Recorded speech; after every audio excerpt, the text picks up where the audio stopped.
Advanced Driver Assistance Systems, or ADAS, have thrown the collision industry for a loop. Repairers are scrambling to figure out the best options for recalibrating cameras mounted to or using the windshield as a lens. Here are questions you need answers to. Is the vehicle equipped with ADAS? Does the vehicle require a recalibration after a windshield R&I or replacement? What are the recalibration requirements? Do you have the proper equipment? And who is responsible? Due to manufacturer requirements, many shops are required to use dealer glass when replacing windshields. There is a good reason for this requirement, and it does not involve selling parts. In the case of the ADAS cameras, the windshield is a front lens to the camera.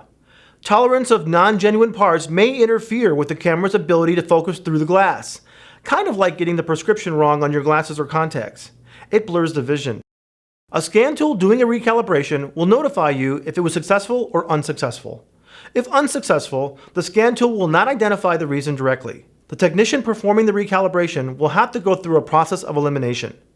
The most common culprit would be the glass, because there are some differences in tolerances between aftermarket and OE glass. To learn more about ADAS and glass recalibration, check out Mitch Becker's article, Why Recalibrations Fail, on BodyShopBusiness.com.